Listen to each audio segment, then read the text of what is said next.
Everyone, welcome back to our YouTube channel Epilogics. मैं पंकज शर्मा एक बार फिर से आप सभी का तहे दिल से हार्दिक स्वागत करता हूं। स्टूडेंट्स, अपन जो अपनी न्यू लेक्चर सीरीज स्टार्ट कर रखे थे उसमें लास्ट में अपन ने 2 लेक्चर्स कंप्लीट कर लिए थे।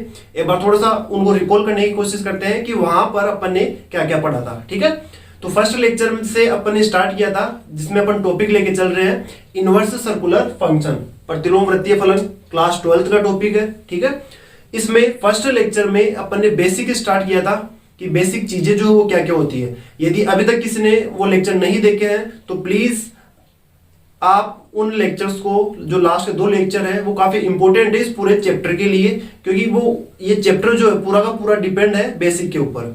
ठीक है, तो वो लेक्चर क्लियरली अच्छे से समझ ले, अच्छे से देख ले।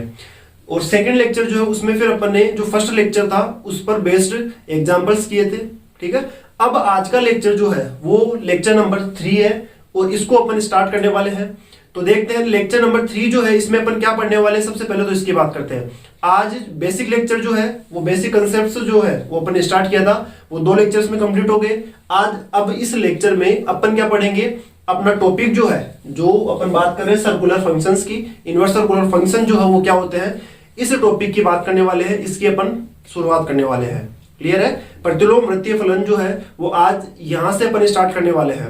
तो क्लियरली अच्छे से वीडियो को एंड तक देखना है, अच्छे से क्लियरली समझना है। अपन हर एक उस कंसेप्ट की बात करेंगे कि किस तरीके से चीजें एक दूसरे से कनेक्ट होती है, एक दूसरे से कनेक्ट करके ही अपन चीजों को पढ़ने वाले हैं। ठीक है, तो इसी तरीके से आगे एंड तक बने रहिएगा।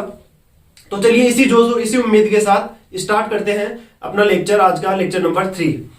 तो अपन बात कर रहे हैं यहाँ पर स्टूडेंट्स इनवर्स सर्कुलर फंक्शन। तो सबसे पहले अपने पास माइंड में ये होना चाहिए कि ये जो नाम आपके पास दे रखा है प्रतिलोम वृत्तीय फलन जो दे रखा है, ये क्लियरली पता होना चाहिए कि प्रतिलोम वृत्तीय फलन होता क्या है, किस तरीके से उनको रिप्रेजेंट किया जाता है, किस तरीके से अपन इन चीजों को कनेक्ट करके क्वेश्चंस के ऊपर अप्रोच करते हैं। ठीक है, तब जाके आपके पास क्लियरली हर एक कंसेप्ट जो है वो क्लियर हो पाएगा। तो सबसे पहले अपन जानने की कोशिश करते हैं कि प्रतिलोम वृत्तीय फलन किसे कहते हैं। सबसे पहले तो डेफिनेशन के बारे में बात करेंगे। तो अपन हिंदी मीडियम और इंग्लिश मीडियम दोनों की बात कर रहे हैं, तो एक बार जो है मैं कंप्लीटली डेफिनेशन जो है वो इंग्लिश मीडियम में लिखूंगा, फिर इसके बाद में अपन हिंदी मीडियम में लिख लेंगे। तो टेंशन में आने की जरूरत नहीं है, जो भी इंग्लिश मीडियम का हो वो इंग्लिश मीडियम की लिख ले और जो हिंदी मीडियम से हो वो हिंदी मीडियम से लिख ले। ठीक है, तो चलिए स्टार्ट करते हैं। तो इसकी डेफिनेशन को पढ़ने से पहले मैं एक बार फिर से, अब चूंकि यहां पर देखिए अपन बात कर रहे हैं प्रतिलोम वृत्तीय फलन की, प्रतिलोम वृत्तीय फलन पढ़ते हैं। तो प्रतिलोम वृत्तीय फलन जो है वो आता कहां से है, ये आता है त्रिकोणमितीय फलनों से। अपने पास क्या होते हैं जो ऑलरेडी आप जान चुके हो, बेसिक में अपन ने देखा भी है। त्रिकोणमितीय वृत्तीय फलन क्या होते हैं, ट्रिग्नोमेट्रिक जो सर्कुलर फंक्शंस है वो क्या होते हैं, साइन, कोस, टेन, कोट, सेक और कोसेक। ठीक है, यहीं से इन्हीं के इनवर्स के रूप में अपन किसको पढ़ते हैं, प्रतिलोम वृत्तीय फलन को या इनवर्स सर्कुलर फंक्शन। ठीक है, अब यहां पर देखिए फंक्शन क्या होता है, ये ऑलरेडी अपन जानते हैं फंक्शन क्या होता है। ठीक है, किस तरीके से डिफाइन किया जाता है, कैसे कैसे अपन उनको रिप्रेजेंट करते हैं, किस किस टाइप के फंक्शंस होते हैं, ये ऑलरेडी अपन जानते हैं। और फिर भी यदि आप ये चीज नहीं जानते हो तो जैसे अपन फर्स्ट चैप्टर पढ़ेंगे कंपोजिट फंक्शन, तो कंपोजिट फंक्शन को स्टार्ट करने से पहले अपन इन सब चीजों के बारे में जान लेंगे। ठीक है, तो वहां से ये चीजें क्लियर हो जाएगी। तो उससे पहले अपन यहां पर देखते हैं, अपन बात करें इनवर्स सर्कुलर फंक्शन की, प्रतिलोम वृत्तीय फलन की। तो इनवर्स का मीनिंग क्या हो गया, व्युत्क्रम हो गया। ठीक है, व्युत्क्रम जो है वो क्या कहता है, व्युत्क्रम कहता है जैसे सपोज आपके पास कोई वैल्यू दे रखी है, अक्स दे रखा है। ठीक है, तो इसका जैसे ही अपन इनवर्स करते हैं अक्स इनवर्स होगा। क्लियर है, तो इसके इनवर्स को कैसे लिखेंगे, इसके इनवर्स को अपन लिख देते हैं अक्स रेज़ टू पावर -1, या इसको अपन क्या लिख सकते हैं 1 डिवाइडेड बाई एक्स। क्लियर है, तो ये आपके पास अक्स जो है इसका इनवर्स क्या आ गया, अक्स रेज़ टू पावर -1, या इसको अपन क्या लिख सकते हैं 1 डिवाइडेड बाई एक्स। ठीक है, तो ये अपन जनरली किसी एलिमेंट की बात कर रहे हैं जो अपने को पता नहीं है। ठीक है, अननोन वेरिएबल है, अननोन वेरिएबल है तो इसके इनवर्स को इस तरीके से डिफाइन किया जाता है। जबकि यहां पर अपन बात किसकी कर रहे हैं, प्रतिलोम वृत्तीय फलनों की। तो प्रतिलोम वृत्तीय फलन क्या होते हैं, ठीक है, तो सबसे पहले उसकी डेफिनेशन की बात करते हैं। तो चलिए डेफिनेशन लिखते हैं सबसे पहले अपन। तो चैप्टर को स्टार्ट करते हैं और स्टार्ट करते हैं अपन क्या लिख रहे हैं, यहां पर डेफिनेशन की बात कर रहे हैं। तो हेडिंग डालो स्टूडेंट्स, यहां पर अपन बात कर रहे हैं डेफिनेशन की। ठीक है, डेफिनेशन की बात कर रहे हैं। अब यहाँ पर देखो डेफिनेशन जो है वो क्या होने वाली है। तो सबसे पहले तो अपन डेफिनेशन बात करें इंग्लिश मीडियम के लिए कि इंग्लिश मीडियम जो है उस बैच के लिए इंग्लिश में अपन डेफिनेशन लिखेंगे, फिर इसके बाद में अपन उसको ट्रांसलेट करके हिंदी में लिख देंगे। तो हिंदी मीडियम से जो है वो हिंदी में लिख ले और जो इंग्लिश मीडियम से है वो इंग्लिश में लिख ले, ठीक है। तो देखिए डेफिनेशन की बात करें अपन इनवर्स सर्कुलर फंक्शन की, तो इनवर्स सर्कुलर फंक्शन जो है वो क्या होता है उस पर बात करते हैं सबसे पहले तो, फिर इसके बाद में अपन डिफाइन करेंगे कि इनवर्स सर्कुलर फंक्शन वो किस तरीके से डिफाइंड होता है। क्लियर है? तो चलिए sign theta cos theta and tan theta, यहां पर डेफिनेशन की बात कर रहा हूं। Sign theta cos theta and tan theta ये सारे के सारे फंक्शंस जो है इनको अपन क्या कहेंगे, ट्रिग्नोमेट्रिक सर्कुलर फंक्शंस। क्लियर है? तो यहां पर अपन लिख रहे हैं डेफिनेशन में sine theta cos theta tan theta इसी प्रकार से ईटीसी। क्लियर है? इट मींस जो आपके पास ये फंक्शंस दे रखे हैं sine theta cos theta tan theta sec theta cosec theta, clear है, कोट थीटा, तो ये सारे के सारे फंक्शंस की बात कर रहे हैं, ठीक है। ETC are called trigonometric circular functions.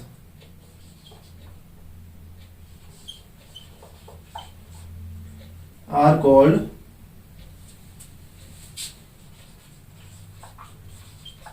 Trigonometric circular functions. फिर इसके बाद देखिए यहां पर अपन बात कर रहे हैं इन विच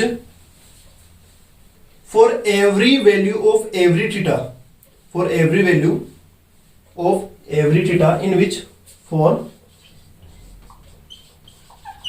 every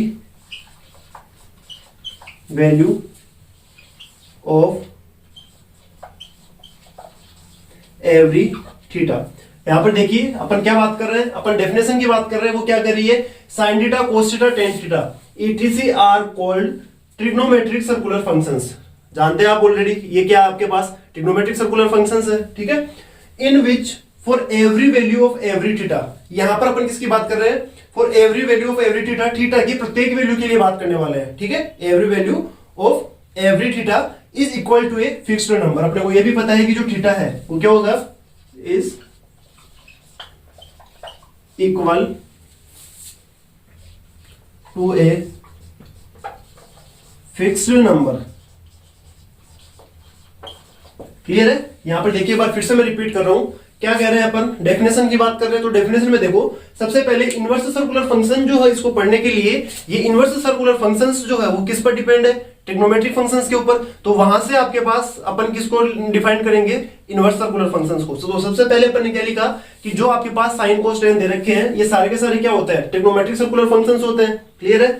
और इन फंक्शंस में प्रत्येक थीटा के लिए जो भी आपके पास थीटा दिया हुआ है यहाँ पर, इस थीटा के प्रत्येक वैल्यू के लिए जैसे जैसे अपन थीटा की अलग अलग वैल्यू यहाँ पर पुट करेंगे तो टेन की, कोट की, सेक की, साइन की, इन सब की जो है आपके पास क्या आती जाती है, अलग अलग वैल्यू आती जाएगी। जैसे अपन एग्जांपल के थ्रू समझे इसको, सपोज आपके पास साइन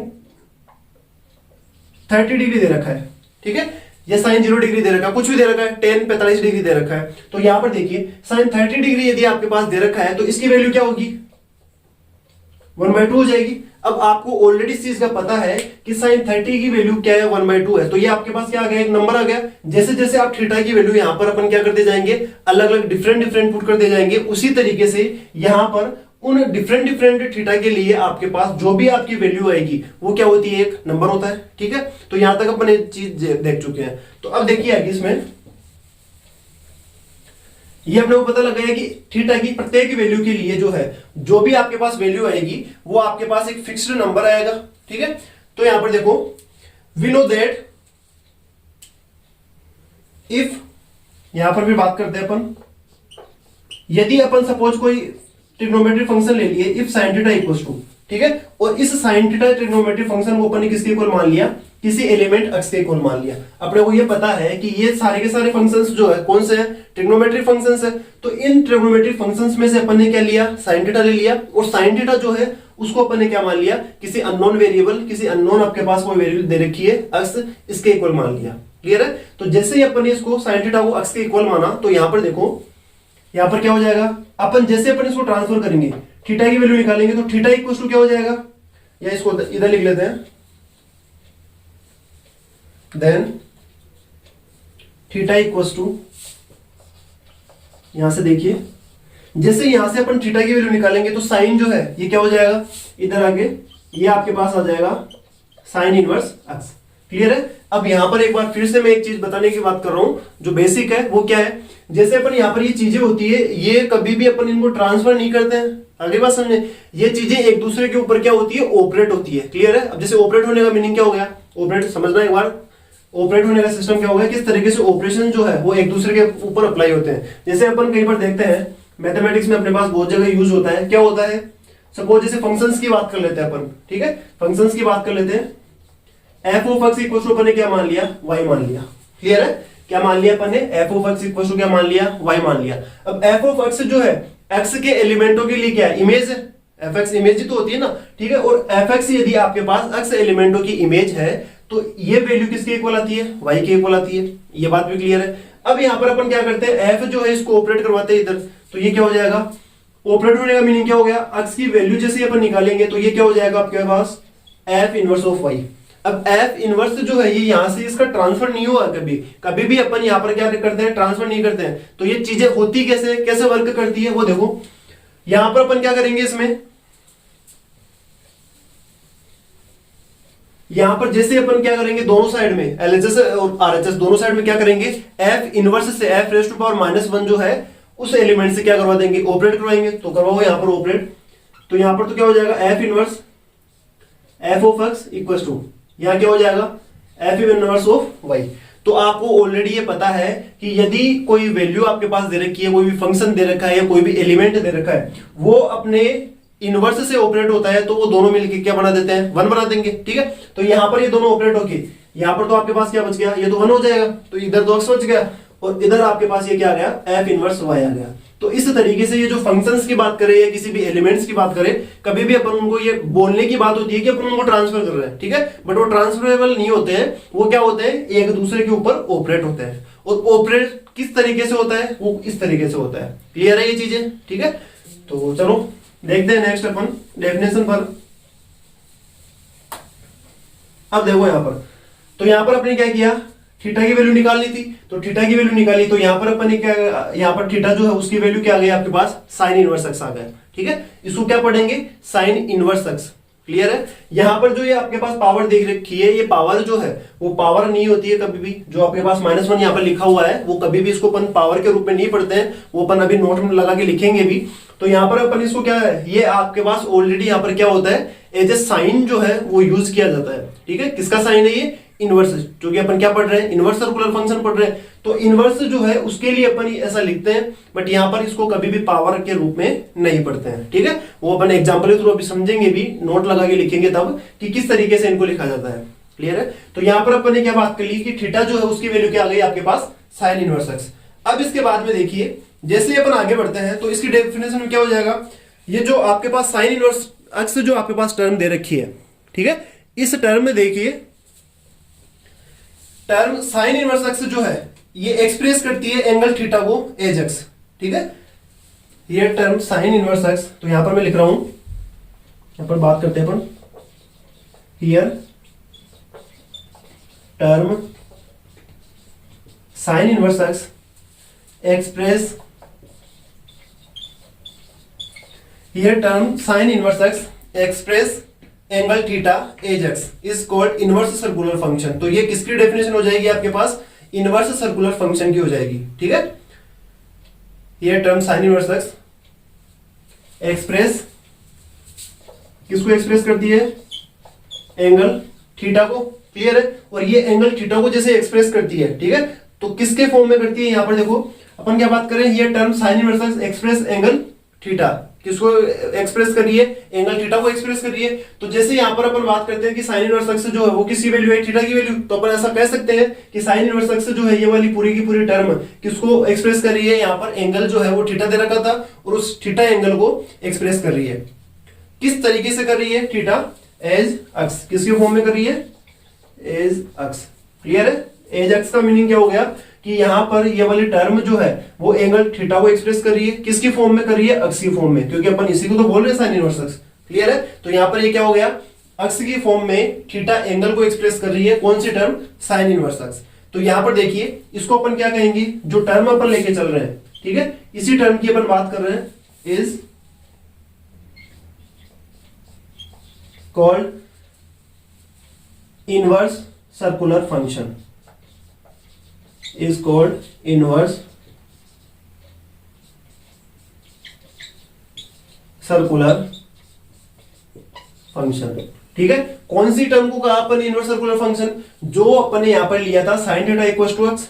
ठीक है, अब यहां पर ये जो वैल्यू है ये तो क्या है, ओनली आपके पास क्या दे रखा है, ट्रिग्नोमेट्रिक सर्कुलर फंक्शन है ये तो, जिसको अपन ने किसके इक्वल माना, अक्स के इक्वल मान लिया। अब अक्स के इक्वल माना और यहां से थीटा की वैल्यू निकाली, वो आपके पास क्या आ गई, साइन इनवर्स अक्स आ गई। और ये जो टर्म है वो किसको एक्सप्रेस कर रही है, थीटा एंगल को एक्सप्रेस कर रही है, किसकी फॉर्म में कर रही है, अक्स की फॉर्म में कर रही है। ठीक है, तो ये जो पूरी की पूरी टर्म है साइन इनवर्स अक्स। अब यहां पर एक बार फिर से समझने की कोशिश करना, जो यहां पर अपन ट्रिग्नोमेट्रिक सर्कुलर फंक्शन लेके चलते हैं, sine theta, cos theta and tan theta. ठीक है, तो ये वाली जो फंक्शन है वो थीटा की डिफरेंट डिफरेंट वैल्यूज पे डिफरेंट डिफरेंट वैल्यू देंगे आपको, जो क्या होगा, एक नंबर होगा। ऑलरेडी अपन लिख चुके हैं इस चीज को। ठीक है, तो यहां पर एंगल जो है वो तो कौन सा हो गया आपके पास, ओनली थीटा हो गया। ठीक है, यहां पर आपके पास एंगल जो है वो कौन सा लेके चलते हैं, ओनली थीटा एंगल की बात करते हैं। बट यहां पर देखो, यहां पर अपन थीटा को एंगल बता रहे थे, तो यहां पर थीटा की वैल्यू अपन ने क्या निकाली, साइन इनवर्स अक्स। तो ये टर्म जो आपके पास बची हुई है ये अब एंगल नहीं है आपके पास। ठीक है, ये अक्स को अपन एंगल नहीं कहेंगे, ये जो पूरी की पूरी टर्म है साइन इनवर्स अक्स, ये पूरा का पूरा आपके पास क्या होता है, एक एंगल होता है, एंगल को रिप्रेजेंट करता है। क्लियर है यहाँ पर। ठीक है, तो वो अभी अपन लिख भी लेंगे इन चीजों को।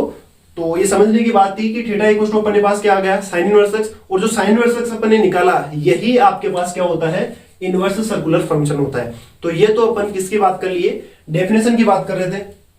ठीक है, इसी प्रकार से अपने पास अदर जो इनवर्स सर्कुलर फंक्शन होंगे वो कौन कौन से हो जाएंगे, जैसे अपन ने साइन की बात की, इसी तरीके से सिमिलरली कोस इनवर्स एक्स हो जाएगा, टेन इनवर्स एक्स हो जाएगा, cot inverse X, sec inverse X और कोसेक इनवर्स एक्स। क्लियर है, तो similarly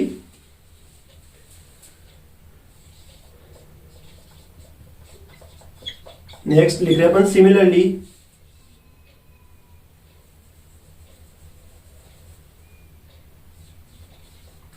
cos inverse X, tan inverse X, ETC. फिर इसके बाद में यहां पर लिख रहा हूं मैं ETC are circular inverse circular functions. ठीक है, यहां पर ब्रैकेट में लिख देना इनवर्स सर्कुलर फंक्शन, यहां पर मिस हो गया है, यहां पर क्या हो जाएगा, ETC are called inverse circular functions. Clear है, तो ये अच्छे से क्लियर हो गया। जिस तरीके से अपन साइन इनवर्स अक्स जो है इसको इनवर्स सर्कुलर फंक्शन पढ़ रहे हैं, तो इसी के अकॉर्डिंग जैसे यहां पर आपके पास ट्रिग्नोमेट्रिक सर्कुलर फंक्शन होते हैं, तो इन्हीं पर बेस्ड जो आपके पास इनवर्स सर्कुलर फंक्शन है वो क्या हो जाएंगे, साइन इनवर्स एक्स हो जाएगा, cos inverse X, tan inverse X, cot inverse X, sec inverse X और कोसेक इनवर्स एक्स। तो यहां पर भी जिस तरीके से ये ट्रिग्नोमेट्रिक सर्कुलर फंक्शन कितने होते हैं आपके पास, 6 होते हैं, सेम एज इसी तरीके से आपके पास जो इनवर्स सर्कुलर फंक्शन है वो भी कितने आ गए, 6 आ गए। क्लियर है, तो डेफिनेशन जो है वो अच्छे से क्लियर हो गई होगी, किस तरीके से इनवर्स सर्कुलर फंक्शन को डिफाइन किया जाता है और किस तरीके से इनवर्स फंक्शन जो है या इनवर्स सर्कुलर फंक्शन है उसको अपन रिप्रेजेंट करते हैं। ठीक है, तो उम्मीद करता हूं कि अच्छे से क्लियर होगा। अब देखिए आगे नेक्स्ट बात करते हैं अपन। तो नेक्स्ट जैसे अपन चर्चा करते हैं, तो अब सबसे पहले इसको अपन हिंदी मीडियम के लिए इसको हिंदी में ट्रांसलेट और कर देते हैं। तो वीडियो को पॉज करके आप डेफिनेशन को अच्छे से क्लियरली लिख सकते हो। ठीक है, तो उम्मीद करता हूं आपने ये लिख ली होगी। अब रफ करते हैं, नेक्स्ट बढ़ते हैं अपन आगे। तो यहां पर अपन ने क्या सीखा, अपन ने देखा कि किस तरीके से इनवर्स सर्कुलर फंक्शन जो है उसको डिफाइन किया जाता है, क्या उसकी डेफिनेशन होती है। ठीक है, अब देखते हैं यहां पर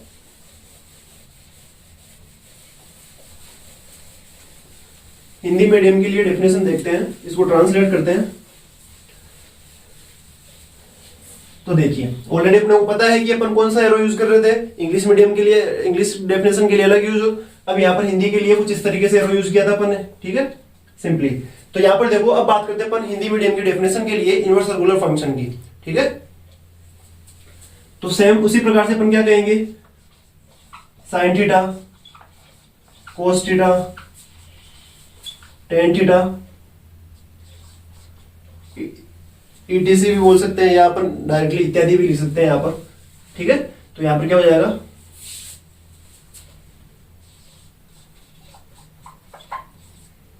इत्यादि को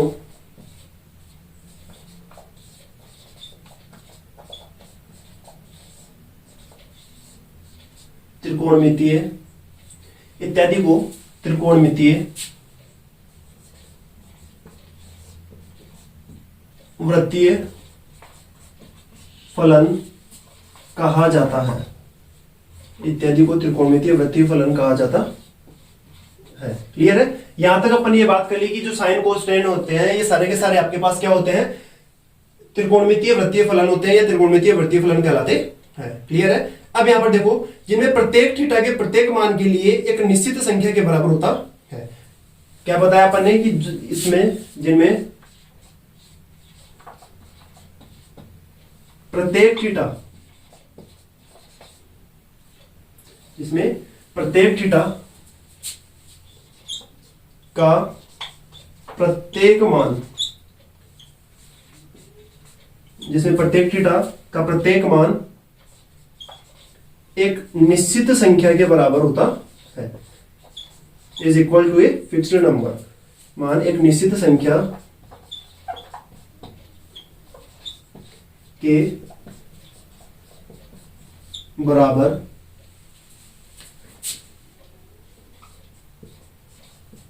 होता है। क्लियर है? तो यहां पर अपन ने क्या बात की, जैसे अपन ऑलरेडी इंग्लिश मीडियम की जो डेफिनेशन पढ़ी थी वहां पर अपन एग्जांपल से देख लिया था कि थीटा जो है इसकी डिफरेंट डिफरेंट वैल्यूज के लिए ये जो त्रिकोणमितीय वृत्तीय फलन है इनके वैल्यूज जो है वो आपके पास किसके इक्वल होती है, एक निश्चित संख्या के बराबर होती है। ठीक है, तब यहां पर अपन जानेंगे यदि साइन थीटा बराबर क्या लेके चल रहे अपन, साइन थीटा लेके चल रहे, और ये साइन थीटा जो है किसके इक्वल मान लिया अपन ने, अक्ष के इक्वल मान लिया। तब यदि साइन थीटा जो है आपके पास किसके इक्वल हो, अक्ष के इक्वल हो, तो थीटा इक्वल टू क्या हो जाएगा, थीटा इक्वल टू आ गया आपके पास साइन इनवर्स अक्ष। क्लियर है? किसके इक्वल लिख दिया यहां पर इस अपन ने, थीटा इक्वल टू क्या लिख दिया, साइन इनवर्स अक्ष। ठीक है, अब यहां पर ध्यान से देखिए, वापस से मैं रिपीट कर रहा हूं, ऑलरेडी अपन समझ चुके हैं चीज को। ठीक है, तो यहां पर देखिए ये जो थीटा की वैल्यू अपने पास आई साइन इनवर्स अक्ष आ गई। ठीक है, और ये जो साइन इनवर्स अक्ष है यही आपके पास साइन का क्या होता है, प्रतिलोम वृत्तीय फलन होता है, इनवर्स सर्कुलर फंक्शन होता है। ठीक है, तो यहां पर अक्ष जो है, अब यहां पर ऑलरेडी मैंने पहले बता भी दिया, एक बार फिर से रिपीट कर रहा हूं कि यहां पर जो एंगल है वो क्या है, थीटा है, बट यहां पर थीटा की वैल्यू पर ये निकाल चुके, तो इनवर्स सर्कुलर फंक्शन है उसमें ये पूरी की पूरी टर्म जो है ये आपके पास क्या होती है, पूरी की पूरी टर्म ये आपके पास पूरा का पूरा क्या होता है, एंगल होता है। ठीक है, जबकि यहां पर जो है ओनली थीटा जो उसकी वैल्यू क्या है, वही एंगल था। क्लियर है? अब यहां पर देखो, तो यहां जो साइन इनवर्स एक्स आपके पास टर्म है, ठीक है, तो यहां साइन इनवर्स एक्स को प्रतिलोम वृत्तीय फलन कहा जाता है। जो साइन आपके पास यहां पर साइन इनवर्स एक्स की जो टर्म आई है उस टर्म को अपन क्या कहेंगे, प्रतिलोम वृत्तीय फलन कहेंगे। ठीक है, क्लियर है यहां तक? अब इसके बाद में देखो जो आपके पास ये टर्म आ गई इसको अपन क्या कहेंगे, प्रतिलोम वृत्तीय फलन कहेंगे। ठीक है, तो यहां पर जो एंगल थीटा है अक्ष के रूप में व्यक्त करने वाला व्यंजक है, और वो क्या है, साइन इनवर्स एक्स है, जहां कोण थीटा जहां कोण थीटा को अक्ष के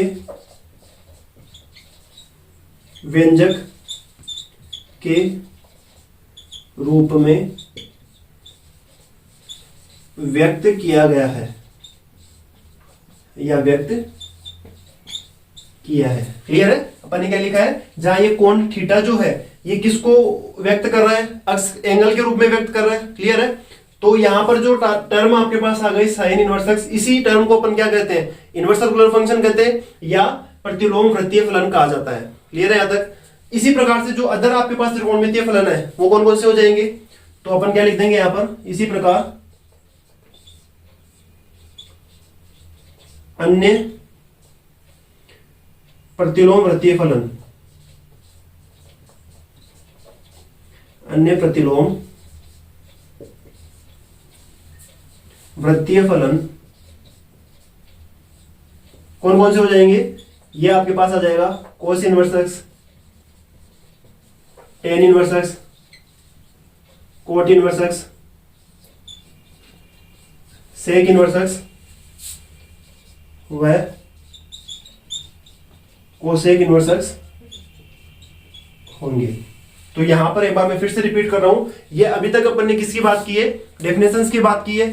त्रिकोणमितीय वृत्तीय फलन जो है आपके पास या प्रतिलोम वृत्तीय फलन है, उसकी डेफिनेशन क्या होती है, किस तरीके से रिप्रेजेंट कर सकते हैं, ठीक है, और कहां से अपन इन चीजों को कनेक्ट करते हैं वो सीखने की कोशिश की है। तो यहाँ पर देखो sign theta, cos theta, tan theta, ये सारी की सारी जो टर्म है वो कौन सी होती है, त्रिकोणमितीय वृत्तीय फलन कहलाते हैं। और यहाँ पर थीटा की डिफरेंट डिफरेंट वैल्यूज के लिए जो त्रिकोणमितीय फलन आपके पास है उनकी डिफरेंट डिफरेंट वैल्यूज आपके पास आती है। ठीक है, तो यहाँ पर जो टर्म अपने साइन थीटा जो है उसको क्या माना, अक्स मान लिया, और ये जो थीटा है उसकी वैल्यू आपके पास क्या आ गई, साइन इनवर्स एक्स। तो जो साइन इनवर्स एक्स आपके पास ये टर्म आ रही है, ये पूरी की पूरी टर्म जो है इसी को अपन क्या कहते हैं, प्रतिलोम वृत्तीय फलन कहते हैं। क्लियर है? जो किसके इसके अकॉर्डिंग जो है आपके पास जो अदर प्रतिलोम वृत्तीय फलन होंगे वो क्या हो जाएंगे, वो आपके पास हो जाएंगे cos inverse X, tan inverse X, sec inverse X, cosec inverse X. इस तरीके से जो अदर त्रिकोणमितीय वृत्तीय फलन है वो इस तरीके से अपन इनको रिप्रेजेंट कर सकते हैं। तो उम्मीद करता हूं कि जो आपके पास अपन डेफिनेशन पढ़ने की कोशिश कर रहे थे वो अच्छे से क्लियर हुई होगी। क्लियर है यहां तक स्टूडेंट्स? तो ये आपके पास ये थी प्रतिलोम वृत्तीय फलन की डेफिनेशन। तो अब इसके बाद में अपन आगे बढ़ते हैं, कुछ नोट लगा के लिखते हैं कि अपन इस डेफिनेशंस में क्या क्या चीजों को ध्यान रखना होता है। क्लियर है? तो उनकी बात करते हैं। तो देखिए आगे बढ़ते हैं। तो उम्मीद करता हूं कि ये अच्छे से आपके समझ में आ गया होगा और वीडियो को पॉज करके आप क्या कर सकते हैं, इसको नोट कर सकते हैं। तो आगे बढ़ते हैं। देखो यहां पर अपन ने बात की है डेफिनेशंस की, कि डेफिनेशंस जो है वो क्या होती है ट्रिग्नोमेट्रिक फंक्शंस के लिए।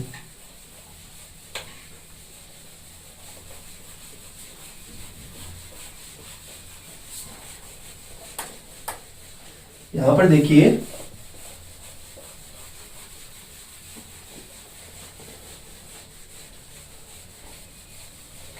अब जो अपन पढ़ने वाले हैं वो इस जो आपके पास प्रतिलोम वृत्तीय फलन है इसी के ऊपर डिपेंड है कि किस तरीके से अपन ध्यान रखने की चीजें होती है, कहां पर अपने को मिस्टेक नहीं करनी होती है, उन चीजों में अपन कुछ डिफरेंस पढ़ने की कोशिश करते हैं। ठीक है, तो चलिए हेडिंग डालिए, नोट लगा के अपन लिखते हैं।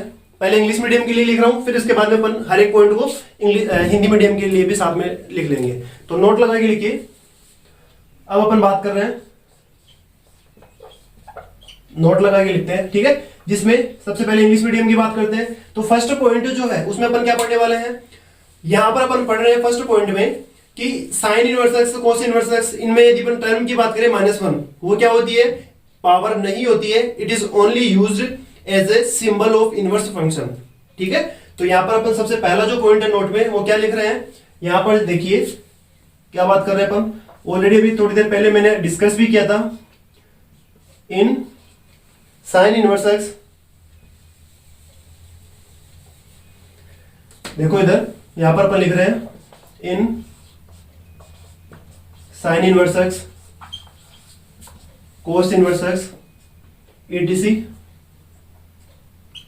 -1। ठीक है, यहां पर देखिए इन टर्म्स में जो -1 है वो आपके पास क्या है, पावर को रिप्रेजेंट नहीं करता है। ठीक है, तो यहां पर क्या लिख देंगे, -1 is not a power, is not a power. तो फिर पावर नहीं है तो फिर ये क्या होता है, it is only used as a, क्या लिखेंगे अपन यहां पर, it is only used as a, जो आपके पास ये क्या है, as a sign of inverse circular function. क्या लिखा अपन ने, अपन बात कर रहे हैं जो sign inverse X cos inverse x है उनमें जो -1 यहां पर अपन लिख रहे हैं, ये -1 जो है पावर के रूप में यूज नहीं किया जाता है। पावर इसको नहीं पढ़ते अपन, क्या पढ़ते हैं, is not a power, it is only used as a sign of inverse circular function. इसको केवल और केवल किसके लिए यूज किया जाता है, एज ए सर्कुलर फंक्शन के साइन के रूप में अपन इसको क्या करते हैं, यूज करते हैं। ठीक है, तो यहां पर अपन लिख लिया इनवर्स सर्कुलर फंक्शन। तो अब यहां पर देखो इसका रीजन क्या हो गया, तो रीजन की यदि अपन बात करते हैं तो रीजन देखो बिकॉज। अब यहां पर समझो यदि यहां पर अपन साइन इनवर्स एक्स की बात करते हैं, ठीक है, तो यहां पर डिफरेंट होता है। क्या डिफरेंस होता है दोनों में, यदि आपके पास क्या लिखा हुआ हो, साइन इनवर्स एक्स लिखा हुआ हो, क्लियर है, तो साइन इनवर्स एक्स जो है ये कभी भी इक्वल नहीं होता है किसके, साइन एक्स की पावर -1 के। ये दोनों की दोनों जो वैल्यूज है वो डिफरेंट होती है। कैसे डिफरेंट होती है वो देखो, इसका मीनिंग तो क्या हो गया, ये तो आपके पास किसको रिप्रेजेंट कर रहा है, इनवर्स फंक्शन को रिप्रेजेंट कर रहा है, मतलब क्या हो गया, इनवर्स सर्कुलर फंक्शन हो गया। बट यहां पर आपके पास क्या दे रखा है, साइन एक्स जो आपके पास ट्रिग्नोमेट्रिक फंक्शन है इसकी पावर -1 दे रखी है। तो यहां पर देखो इसको अपन क्या लिख सकते हैं, या इधर देखते हैं, साइन एक्स की पावर -1 जो है इसका मीनिंग क्या हो जाएगा, इसको अपन लिख सकते हैं 1 में साइन एक्स।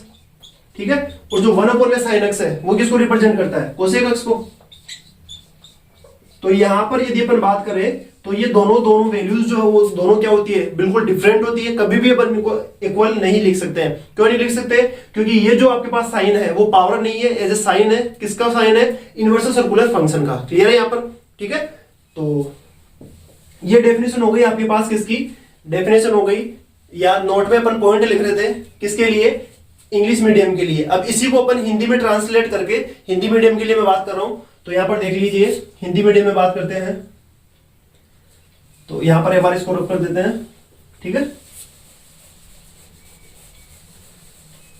अब यहां पर देखो हिंदी में जैसे अपन इसको ट्रांसलेट करेंगे तो आपके पास क्या हो जाएगा, यहां पर इसकी डेफिनेशन है, क्या हो जाएगी इसकी डेफिनेशन, डेफिनेशन आएगी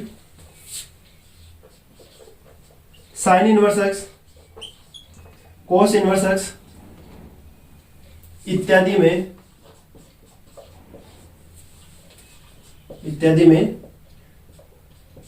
-1 को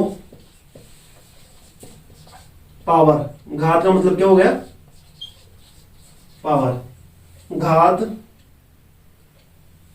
इत्यादि में -1 को घात के रूप में,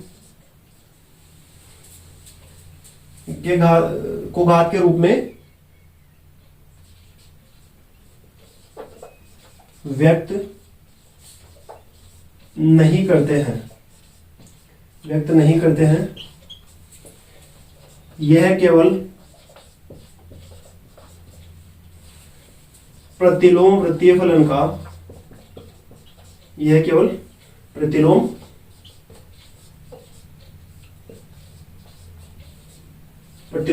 वृत्तीय फलन का चिन्ह होता है। फिर इसके बाद में अपन इस चीज को लिख सकते हैं कैसे, क्योंकि यहां पर इसको लिख देंगे अपन, क्या लिख देंगे, sine inverse X is not equal to sine X raise to power -1। Clear है, ठीक है। और जो साइन एक्स जो है उसकी पावर आपके पास क्या दे रखी है, -1 दे रखी है। तो इसका मीनिंग क्या हो गया, 1 साइन एक्स, और इसको अपन क्या लिखते हैं, कोसेक एक्स। क्लियर हो गया यहाँ पर, ठीक है। तो ये आपके पास अपन ने दोनों पॉइंट की बात कर ली है। फर्स्ट पॉइंट पढ़ा अपन ने नोट में, वो क्या पढ़ा है कि जो पावर है -1 जो है उसको अपन कभी भी पावर के रूप में यूज नहीं करते हैं। उसको क्या पढ़ते हैं अपन, जो इनवर्स फंक्शन अपन लेके चल रहे हैं उसकी क्या होती है, वो डेफिनेशन होती है। ठीक है, तो यहां पर कभी भी अपन इसको पावर की फॉर्म में नहीं पढ़ेंगे। क्लियर है, हिंदी मीडियम और इंग्लिश मीडियम दोनों के लिए अपन बात कर चुके हैं। अब इसके बाद में देखो नेक्स्ट आपके पास आता है सेकंड पॉइंट की बात करते हैं। तो ये क्लियर हो गया अच्छे से, तो वीडियो को पॉज करके आपने ये लिख लिया होगा। तो चलिए आगे बढ़ते हैं नेक्स्ट पॉइंट के ऊपर, ठीक है। तो रब करते हैं।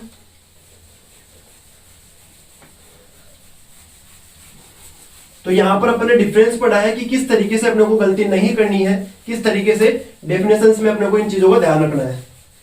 क्लियर है? अब देखो आगे।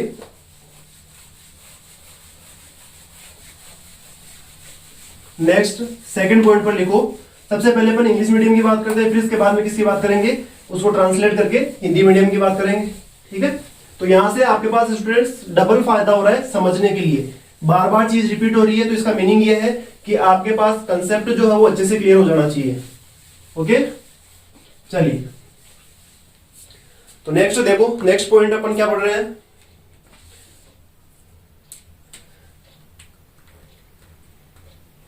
नेक्स्ट पॉइंट पे अपन देखते हैं, यहां पर आपके पास जैसे अपन साइन इनवर्स एक्स की बात करें, तो साइन इनवर्स एक्स जो है वो किसको एक्सप्रेस करता है, एंगल को एक्सप्रेस करता है। जहां साइन थीटा जो है वो एक्सप्रेस किसको करता है, एक क्वांटिटी होता है, ठीक है। तो सेकंड पॉइंट जो है नोट में वो देखो, sign inverse x expresses angle. Second point पे अपन लिख रहे हैं sign inverse x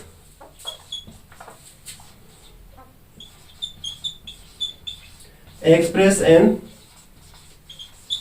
upon already बात कर चुके थे, मैंने पहले समझा भी दिया था आपको कि ये पूरा का पूरा जो है वो किसको एक्सप्रेस करता है, एक एंगल को एक्सप्रेस करता है। क्लियर है?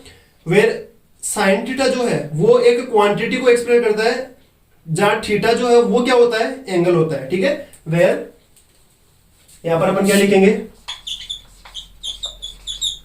Where sine theta express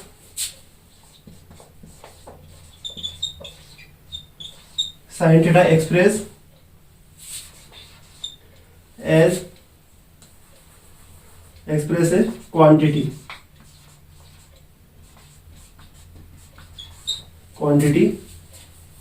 clear है? तो यहां पर देखो साइन इनवर्स एक्स जो है वो पूरा का पूरा एंगल है। जहां साइन थीटा की यदि अपन बात करते हैं तो साइन थीटा जो है वो क्या करता है, sine theta express a quantity. तो साइन थीटा जो है एक फिक्स्ड नंबर आएगा कुछ ना कुछ अपने पास, ठीक है। यहां पर साइन थीटा जो है वो एक क्वांटिटी होती है, जो किसकी फॉर्म में होती है ऑलरेडी अपन बात कर चुके हैं। थीटा जो है वो इसमें क्या होता है, आपके पास एंगल होता है, क्लियर है। And A quantity and here theta is A angle. Theta जो आपके पास क्या हो जाएगा, एक एंगल होता है। जहां थीटा के अकॉर्डिंग साइन थीटा जो है वो एक क्वांटिटी होती है, कोई फिक्स्ड नंबर आएगा। जबकि यहां पर जो साइन इनवर्स एक्स है वो किसको रिप्रेजेंट करता है, आपके पास ये रिप्रेजेंट करता है एक पूरे के पूरे एंगल को। क्लियर है? अब इसको हिंदी इनवर्स में बात करते हैं। हिंदी में अपन जैसे अपन इसको ट्रांसलेट करेंगे तो यहां पर क्या हो जाएगा, देखो यहां पर हो जाएगा साइन इनवर्स एक्स एक कोण को व्यक्त करता है। यहां पर जो इनवर्स फंक्शन अपन लेके चल रहे हैं साइन इनवर्स एक्स, वो किसको व्यक्त करता है, एक कोण को व्यक्त करता है। जबकि अपन ट्रिग्नोमेट्रिक सर्कुलर फंक्शन की बात करें साइन थीटा की, जब भी साइन थीटा एक निश्चित क्या होता है, आपके पास फिक्स्ड क्वांटिटी होती है, निश्चित मान होता है। साइन थीटा क्या होता है, निश्चित वैल्यू होती है, निश्चित क्वांटिटी होती है, ठीक है। जहां साइन थीटा में क्या होता है, जहां थीटा एक कोण होता है। क्लियर है? तो ये जो पॉइंट अपन ने बात की है वो अच्छे से क्लियर हो गया होगा। तो यहां पर देखिए क्या बात की अपन, एक बार फिर से मैं रिकॉल करता हूं। यहां पर अपन बात कर रहे थे, ऑलरेडी मैंने समझा भी दिया था, उस चीज को केवल और केवल अपन यहां पर नोट करने का काम किया है। क्या किया है अपन ने, साइन इनवर्स एक्स जो पूरा का पूरा किसको एक्सप्रेस करता है, एज ए एंगल को एक्सप्रेस करता है, ठीक है। और जब ये अपन ट्रिग्नोमेट्रिक सर्कुलर फंक्शन की बात करते हैं तो वहां पर साइन थीटा आएगा। साइन थीटा जो एक फिक्स्ड क्वांटिटी होती है, आपके पास कुछ ना कुछ वैल्यू देगा। वो किसके ऊपर डिपेंड करेगा, वो डिपेंड करता है एंगल थीटा के ऊपर। तो यहां पर अपन इस लेक्चर में क्या देखिए, एक बार फिर से आज के लेक्चर नंबर 3 की बात करते हैं कि अपन ने क्या क्या पढ़ा है, ठीक है। वापस से रिकॉल करवा रहा हूं। अपन ने स्टार्ट किया लेक्चर नंबर 3 में इनवर्स सर्कुलर फंक्शन प्रतिलोम वृत्तीय फलन। तो इसमें अपन ने क्या किया, सबसे पहले तो अपन ने डेफिनेशंस के बारे में जाना है, किस तरीके से इनवर्स सर्कुलर फंक्शन जो है वो डिफाइंड होते हैं, कैसे उनको रिप्रेजेंट किया जाता है, क्लियर है। फिर डेफिनेशंस के बाद में अपन ने नोट करके कुछ पॉइंट्स लिखे हैं, उन पॉइंट्स में अपन ने देखा है कि क्या मिस्टेक अपने को नहीं करनी होती है, ठीक है, किस तरीके से इनको अपन डिफरेंस करके इन चीजों को समझ सकते हैं। तो आज के लेक्चर को यहीं पर फिनिश करते हैं। यदि कोई भी चीज आपको समझ में नहीं आती है, कहीं पर भी आपको डाउट रहता है, तो आप कमेंट बॉक्स में कमेंट करके वो चीज क्लियरली पूछ सकते हैं, ठीक है। तो इसी जोश और इसी उम्मीद के साथ एक बार फिर मिलेंगे नेक्स्ट क्लास में, ठीक है। तो तब तक पढ़ते रहिए, हंसते रहिए और मुस्कुराते रहिए। Thank you students.